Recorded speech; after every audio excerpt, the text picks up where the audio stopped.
Hello, thank you for joining us. Again, I'm Megan Waters with Armstrong as the Community Marketing Manager, and today I'm joined with two lovely ladies here from the community to talk about something very important, the Martin Luther King Jr. Scholarship Program, and how that pertains to an upcoming event, Crawford Gives. How are you ladies today? Great. Very good, very good. Please introduce yourselves to our audience. I'm Melissa Burnett.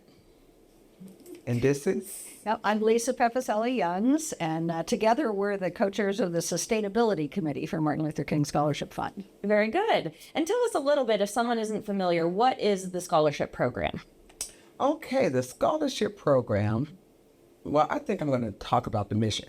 Yep. The mission of our Martin Luther King, Dr. Martin Luther King Scholarship Fund is to award scholarships to Meadville area senior high school students annually, who are bright, talented, meet the academic criteria, financial criteria, and who are going on to a post-secondary education, who also exhibits the character and the principles of Dr. King.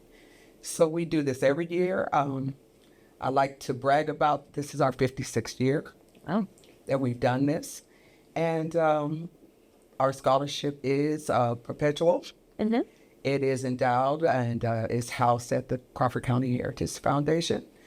So we intend to continue to grow that. And we're very proud that we have been able to sustain it. And we look for ways to increase monies. And I think that we do a pretty good job with our sustainability committee to provide that resource. And annually, we contribute to the fund. Very good. Very good. Now, you're talking about young people and the scholarship program itself, but how do they apply? How are they selected? Okay, yearly, around early spring, students are now getting their acceptance letters, and they're anxious about where they're going to go or making decisions. I'll put it that way. So we actually meet with the students at the Meadville area high school. We collaborate with the guidance counselors, and they provide the students that meet the criteria. And the criteria is really based on a sliding scale of a 3.0 to 4.0. And of course, they always super exceed that. We do look at financial need. We also look at the essay that they have to provide. They have to provide that. Mm-hmm. We also require some references and stuff like that. But the board makes the decision on the applicants we get, which are tremendous. So it's always a hard process because they all qualify. So we start really paying attention to the details of the criteria. Mm-hmm. And a lot of times it is the financial need that really determines because they all qualify academically. And about how many scholarships are you able to award every year? Well, how we do this is our endowment provides the means for us to give out the money. So whatever the interest is, they allow us to give. Mm-hmm. We decide as a board how we split that money up. This year we gave out almost $10,000 to 5 very eligible, very well-deserved, talented group of students. But the board decides, we could give 1, we could give 3, we could give 5, we can give however we see fit. But we felt this year that they were also deserving, so we split that money up. And each got different amounts based on needs. So it's always a hard challenge to determine that because we have probably had about 15 more applicants that we could have considered. So we decide, and we have a process that we go through. We have a rubric we use, and it's always exciting to me to do that. And if anyone would take the time to look at the reception, it was to me a very heartfelt year. These students were so gracious and so full of gratitude for this money. I don't think I ever felt it or heard it so sensitive this year.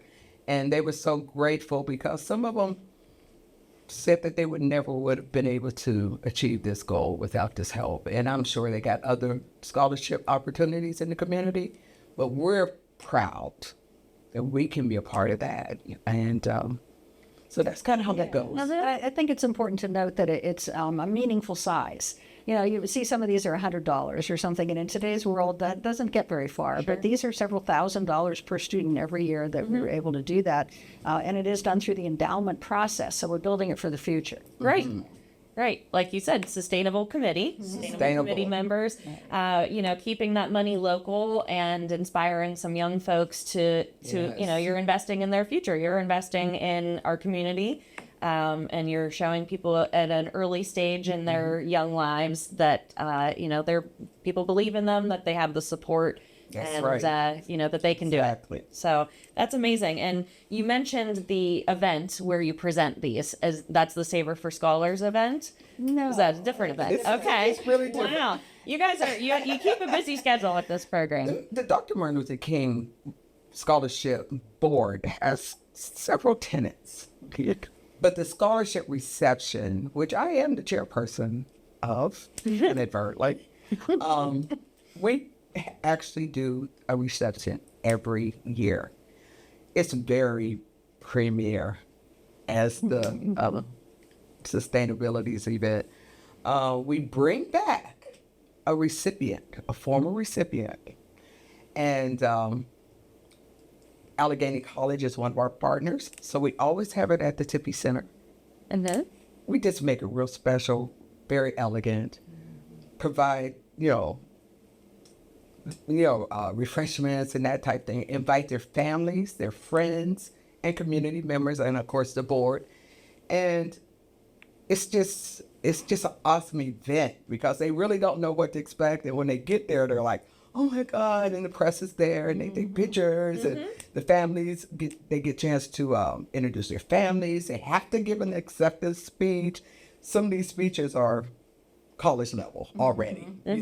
We just sit back and these students are ready. Yeah. They're going to do great things because they're already doing great things. Sure. But we actually read their bios, and not just academically, but their extracurricular activities lend us the opportunity to see what they have done and what they're gonna do, and it's phenomenal.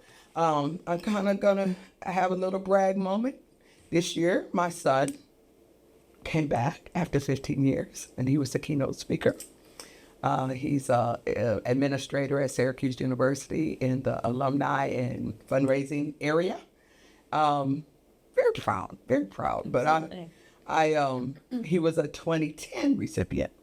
So this is a big deal for us and a big deal for them, and the families are so appreciative. So we get a chance to meet the families and engage with, and they can engage with the board, and hopefully they'll be part of sustainability down the road. Sounds like it's an opportunity for a very full circle moment. You're saying for your family specifically, you had that moment, but they're able to come together and celebrate. They're able to see what it could be for them in the future, in terms of where they take their career, and they may be a keynote speaker at the event in the future. We're already looking at the next one for next year. And what else is very important? We have the support of the Crawford Central School District, and the superintendent and the principals and the guidance counselors. They're always invited. And so they give remarks. And then we have the reception line, and they all get their hands shaken. And, so it's just really a special moment for the community at large.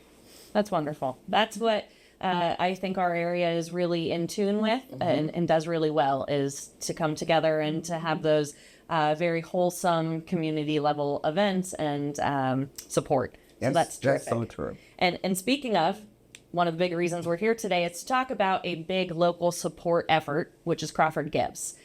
So I know that there's a lot of agencies that participate and that are supported by this program. Talk a little bit about how it supports MLK Scholarship Fund. Yeah, the Crawford Heritage Community Foundation has been a huge partner for all the organizations, and so they're hosting Crawford Gives again this year. And there are more and more organizations participating. So we were just talking this morning about the fight of how do we rise above the crowd a little bit. Sure. And so we're working on some publicity and so forth. But the event is going to be August 25, 26, and 27 this year. And it's online. Everybody can go online and see the list of organizations. You'll find us under D for Dr. Martin Luther King, and we hope everybody goes and finds that. But you can give by credit card. You can take a check to their offices as long as it's done within that time frame, because it's important. We get a partial match. So this is why we want to concentrate our giving in that period if we can. And last year we were very fortunate to get a partial match. And there's also a board participation award that we seek. So it's a wonderful program where everybody can give in that, concentrate your giving in that time frame.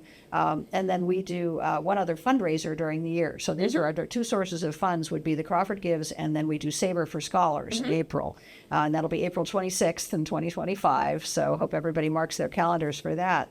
And that's how we raise enough money. Then we put that into an endowment. So the beauty of it is it's a permanent thing. This is going to sustain these scholarships virtually forever. Right. And that will always be there. And so that's where the amount is determined every year by a payout rate the foundation sets, which I believe is 4% right now. So whatever is in our endowment, 4% of that will go to scholarships. So the more we can grow that endowment, the better these scholarships will get. And that will either be larger awards or more people that they'll be spread among in a meaningful way. So we're excited about it, but we need to get the word out that, what we do. And Melissa gave a wonderful description of what the program is. Right. And it's important to note that folks can give to more than one organization through Crawford Gives. This is not a one and done. As you mentioned, it's online. There's that option. And so anyone, anywhere can give as well. So I know you're mentioning local folks that come back to support our community. If they're out of the area, folks can do that as well. Get online and support that way. And I know you're mentioning the prorated pool. Armstrong's participating in that this year as one of the sponsors for that, so that we can broaden our reach to organizations as well. That matches as part of what you receive as an individual organization. So that's exciting that not only can individuals donate to the organizations of their choice, but they can know that there's a little extra push behind as well. So a little more bang for your buck if you're considering donating. Again, you can donate to a number of organizations with a variety of missions and areas of interest. So, of course, education is a big push in our area. And like you said, you have great relationships with our local school and with not just the local public high school, but Allegheny College. And so kind of a nice path that you're creating through all levels of education for these young people.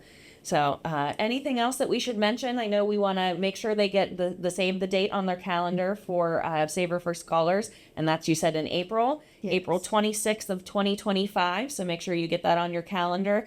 Tickets will be available closer to that event.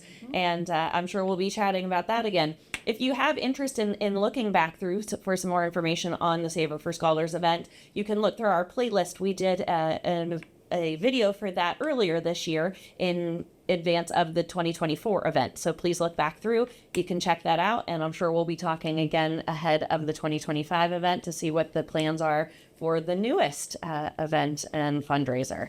So anything I missed that we should cover? No, I think we've covered it, and I thank you so much, and thank Armstrong for participating. Absolutely. As a sponsor of the gifts. We look forward to participating in Crawford Gives and to continue working with the foundation and with the scholarship program to support education in our community. And hopefully we'll see you soon at a local event at Saver for Scholars, and feel free to donate to Crawford Gives. If you need any more information for the scholarship program, how can they get in touch with you? Well, we do have a wonderful website, MLKmeadville.org. And you'll see everything that we do. The contact person for the Sustainability Committee is Lisa Rye. Okay. And that's notated in the website as well. So I think that's the best method. Absolutely. The emails are there, and very good. So if you're interested in learning more or donating, get in touch with these ladies. And thank you so much for joining us.